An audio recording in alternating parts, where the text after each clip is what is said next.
personally. Hello and welcome to TV Burp. A buffet sausage roll nose on 10 years younger. Just look at me. Absolutely. Merlin polishes a centipede's shoes on Merlin.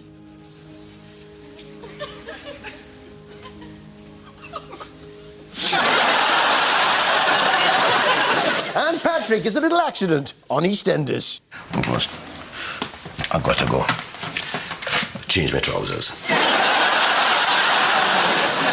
Watching the X Factor this week, I thought it a little rude of Simon to wait for Lloyd's song to do a smelly one. But I gotta think twice before I give my heart away. And I know all the games you play because I played them too. But here's to Mariah Carey. She can certainly hit those high notes.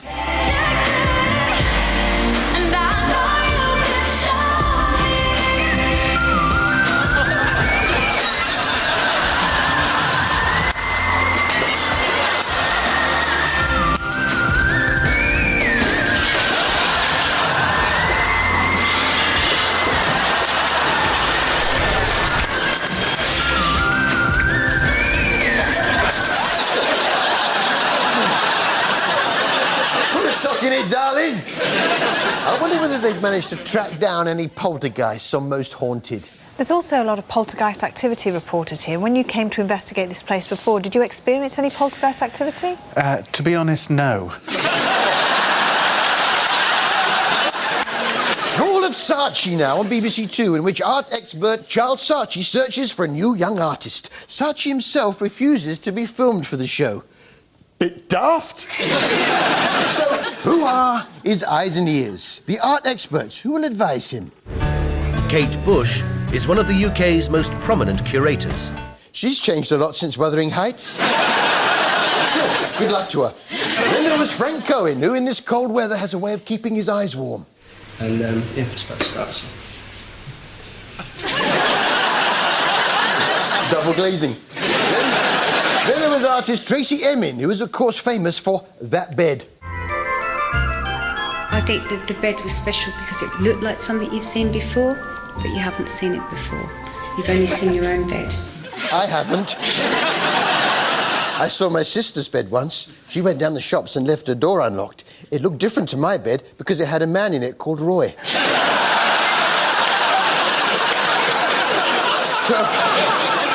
So let's have a look at some of the hopefuls and, more importantly, their art.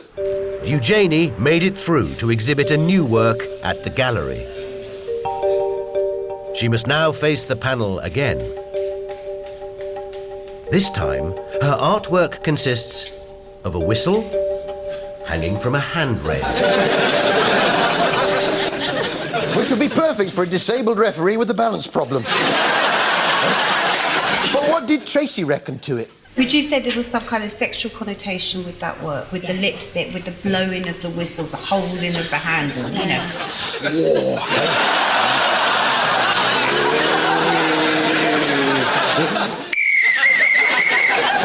Or this one. Is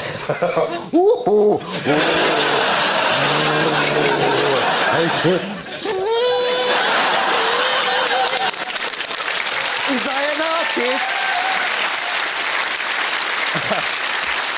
Once they'd narrowed it down to the final 12, and yes, the handrail and whistle got through, they started to test their skills. The exercise that we've chosen for you today is one that cannot help but highlight that issue in a very, very graphic way. And what we want you to do is a life drawing. Life drawing!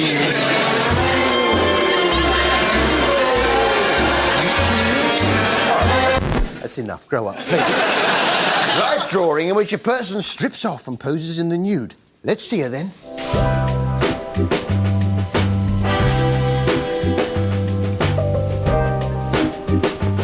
Mum? I knew things were tight, but really. So, how did the young artists get on with their drawings of my mum? Looks like Brian May without a face. I wonder what Hugh Fearnley-Whittingstall is doing to combat the recession. Well, he's got a lucrative sideline. Stripograms for the over 70s.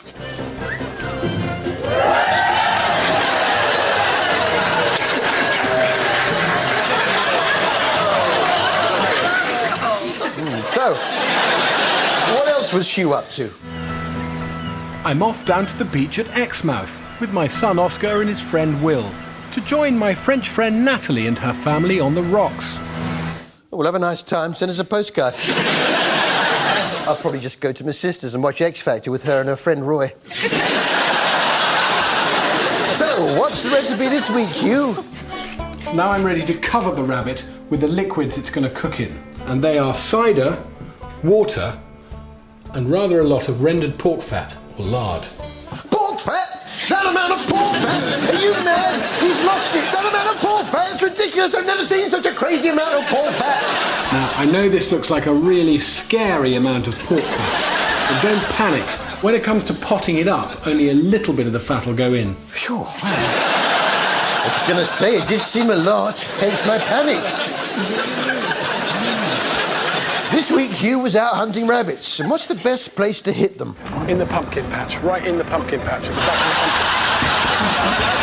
Ouch, right in the pumpkin patch. Which brings us to this week's River Cottage in a nutshell. This week's River Cottage in a nutshell.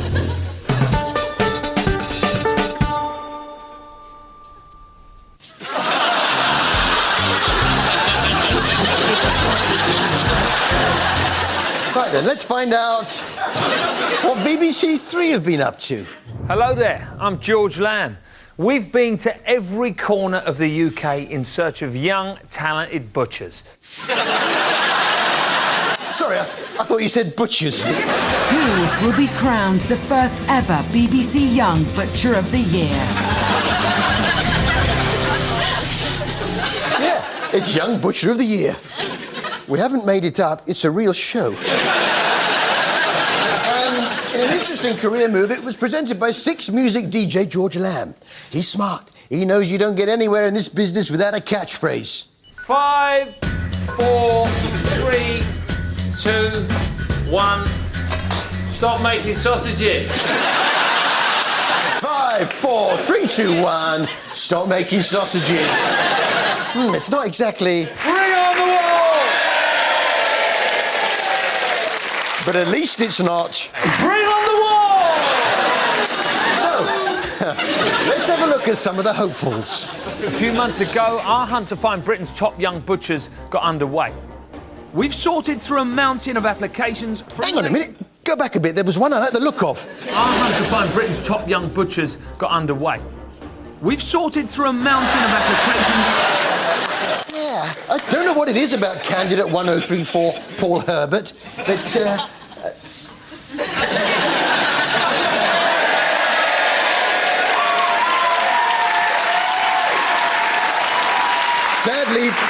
Sadly, Paul didn't get into the finals. Where do you think you went wrong, Paul? I didn't have any confidence in my sausage.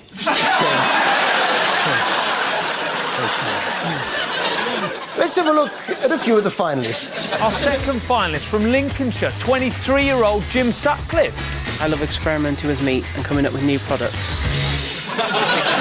Yeah, he's less of a butcher, more of a meat scientist. So, what new products has he come up with? So out on the floor, Jim's removed the ribs and spine from the saddle of lamb and sewn up both ends to make an oblong shape with an aubergine stuck inside. OK. I'm not sure where this is going, but I'm prepared to go with it. Jim's is getting weirder by the minute. He's now stitched the lamb's kidneys on top and pierced the ribs through the side. A little bit odd, but carry on. Now Jim's placed a stick of celery in the aubergine and is attaching a cabbage leaf to it. And now he's being detained under Section 2 of the Mental Health Act. It's my take on a Viking longship here with the oars. Mm-hmm. I've made a mast out of a piece of celery to be able to put a sail on it just to finish it. So, Jim's kicked off his window display with a Viking longboat centrepiece. Of course, I should have seen it coming. It was a Viking longship made of meat. Oh, I worked on a meat version of an ancient form of boat. Yeah, here it is. It's my mince galleon. It's the meat Viking longboat. Oh, and... That showed him. The minced scallion. I wonder who's driving it. It's the funny face ice cream from last week. Hello, Harry. Glad to help. Well, I was thrilled for the finalist, Chris. He produced his first sausage just 2 weeks ago. Must be all that meat you're eating. Despite being a relative rookie in the sausage-making stakes, Chris found himself in the final two. To what did he attribute his success? You worried there, Chris? Yeah, you had me for a second, but I had confidence in my sausage. You've got to have confidence in your sausage. That's where I went wrong.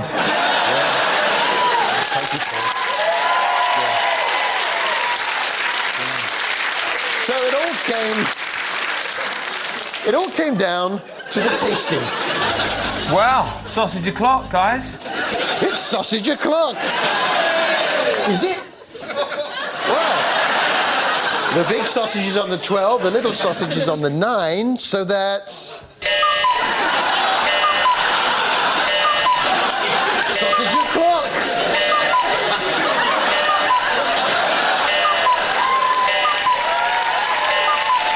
No, I believe it. You've got your own sausage. Dirty girl. Taking advantage like that. So the finalists had their own speciality sausages. After coming last in the previous challenge, Chris is fighting back with his Heart of the Midlands breakfast chipolata. But will it be enough to take on Gary and his royal venison and whiskey sausage? Now, I like Chris's Heart of the Midlands chipolata, but then I like Gary's royal venison and whiskey sausage. But which is better? There's only one way to find out.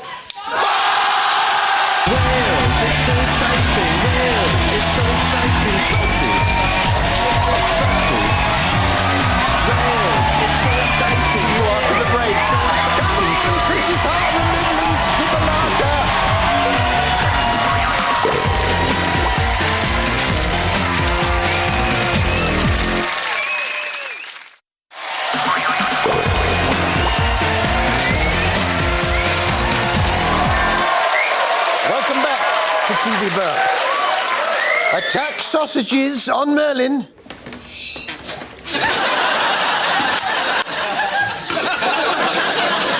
Shadrach's twin brother turns up on Emmerdale. Just don't know if I can face another night in with him slagging her off. Why don't you stop this? And Ray Mears shows us how to stop someone talking to you if they're going on a bit. They're really made so that they're quite simple to replace. And of course, in trading posts, you'll find not only... The restaurant now, and things were hotting up as we get nearer to the final. And when I say hotting up, I mean hotting up. Isn't that right, James? You taking more orders, yeah? Yeah, mate, I'm doing the best I can. It's like, it's intense. Yeah? Nice. That's nice when you're eating your tea.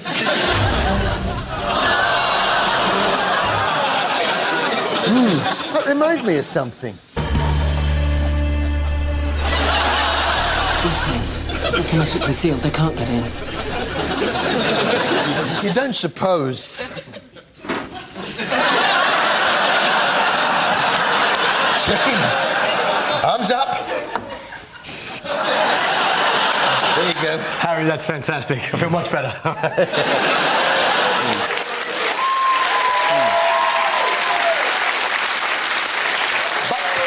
The highlight of this week's The Restaurant for me was Rebecca and Stephen's attempts to make a cake that looked like an Airbus for a corporate client. That's what she wants in a cake. OK, that's what he's aiming for. How did he get on? Well, it started off looking like a gingerbread man. And the reason I say man is, well, you'll see. Aeroplane engineers have a saying. If it looks right, it is right.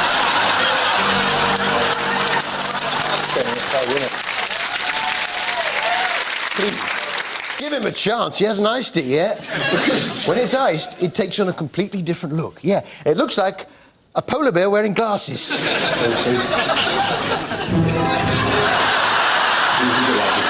No. Not so. It's frothy, man. But I suppose the only test would be to see if it flies. Here goes. No, it doesn't fly. What a week for EastEnders. Poor Pat. It looked like she'd taken a shine to Phil. There you go. You don't have to look at it now, but I think it's a good offer.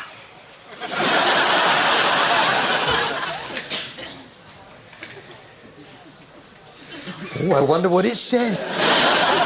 You don't have to look at it now, but I think it's a good offer.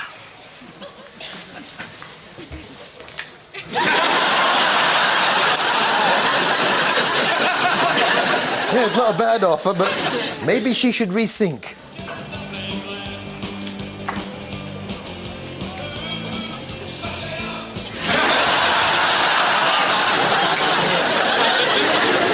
Patrick seemed to be turned on by a woman's knees. Oh, the knees.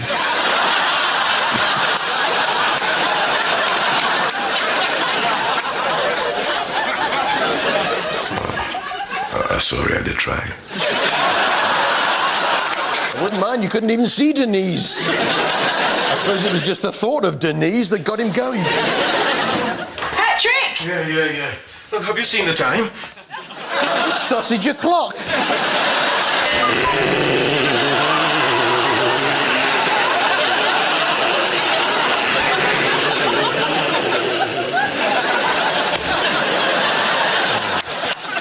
I think that clock might need a little attention.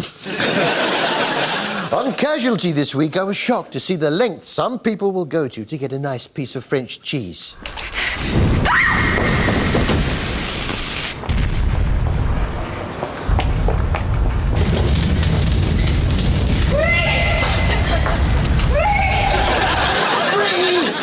Ridiculous, it'll all be soft by now in those flames.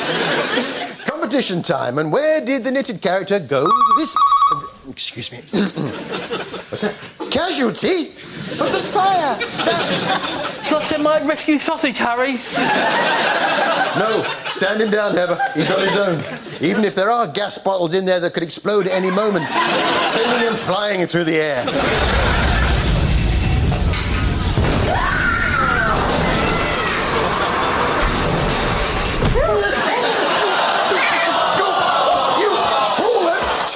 To play with fires. Oh, I'm fading fast, Harry.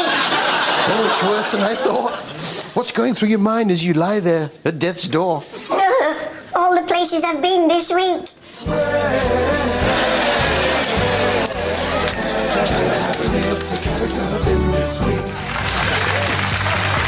Hello there, welcome to Thank you. They're absolutely starving. And for Katie and Kim, things are about to get even worse. Do you know what? I think she has got a point, and I know, yeah, it's shocking.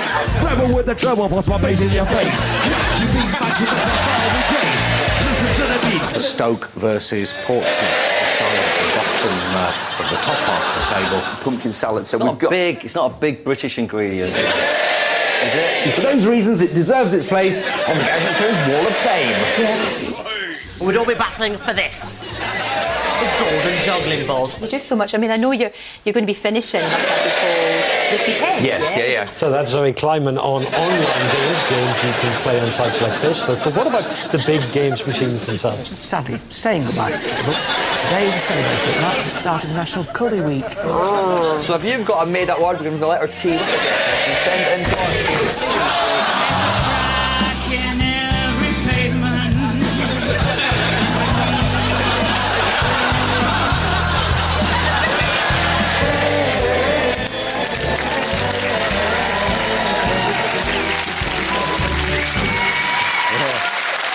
Yeah, he's been busy. And the winner is Sean Carey of Chesterless Street. Nice curtains. And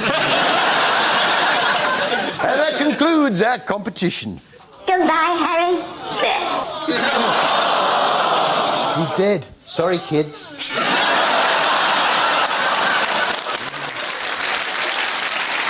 Only kidding.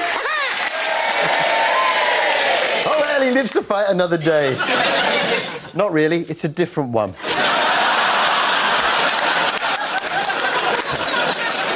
years younger Bus Pass Challenge now, which this week concentrated on the older woman. Of course, as you get older, your eyesight goes and you have trouble doing your lipstick. Wow. Look at that lovely face. Am I going to be gorgeous or what? Or what? This was Mari, who was nothing if optimistic. I can already see a big, big difference. There's certainly a big difference. More circumspect was Betty, who was encouraged to have a bit of a clear out. I mean, have you seen the state of their wardrobes? This dress, believe it or not, is 21 years old. Doesn't look a day over 30.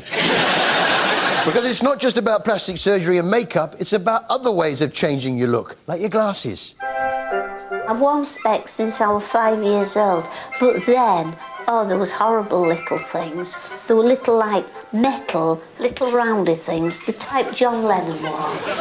And so to sing us out, it's Betty from 10 years younger. Whatever gets you through the night, it's alright, it's alright. Do it wrong or do it right, it's alright, it's alright. Hold me, darling, come and listen to me. I won't do you no harm. Trust me, darling, come and listen to me, come and listen to me, come and listen to me.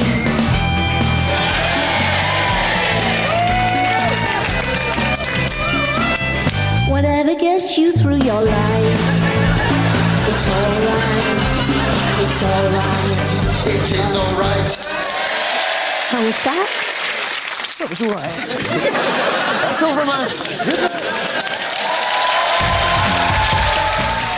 From gargling a spider to serenading